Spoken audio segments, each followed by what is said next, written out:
اب علی زمان اوان کی ایک اہم رپورٹ شامل کرتے ہیں۔ کراچی کے ضلع ویسٹ میں جرائم پیشہ ناصر کے خلاف پولیس کا کریک ڈاؤن تیز ہو گیا ہے، جہاں تھانہ مومن آباد کے SHO معراج انور کی تعیناتی کے بعد ہی جرائم پیشہ افراد کے گرد گھیرا مزید تنگ کر دیا گیا۔ تازہ کارروائی میں رحیم شاہ کالونی کے علاقے میں پولیس اور مسلح ڈاکوؤں کے درمیان مقابلہ ہوا، جس کے دوران دو طرفہ فائرنگ کے بعد ایک ملزم کو زخمی حالت میں گرفتار کر لیا گیا، جبکہ اس کا ساتھی موقع سے فرار ہونے میں کامیاب ہو گیا۔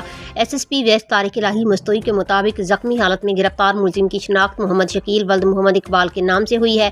پولیس نے ملزم کے قبضے سے غیر قانونی اسلحہ، ایمونیشن، کلیدہ کھولز اور موبائل فونز اور نقدی رقم بھی برآمد کر لی، جبکہ ملزمان کے زیر استعمال موٹر سائیکل کو بھی تحویل میں لے لیا گیا۔ پولیس حکام کا کہنا ہے کہ گرفتار ملزم عادی جرائم پیشہ ہے اور اس کے خلاف منشیات اور دیگر جرائم کے متعدد مقدمات پہلے ہی درج ہیں۔ ریکارڈ کے مطابق ملزم مختلف اوقات میں منشیات ایکٹ اور اسلحہ ایکٹ کے تحت کئی بار گرفتار ہو کر جیل جا چکا ہے۔ زخمی ملزم کو طبی امداد کے لیے اسپتال منتقل کر دیا گیا ہے، جبکہ فرار ساتھی کی گرفتاری کے لیے پولیس کی جانب سے چھاپے مار کارروائیاں جاری ہیں۔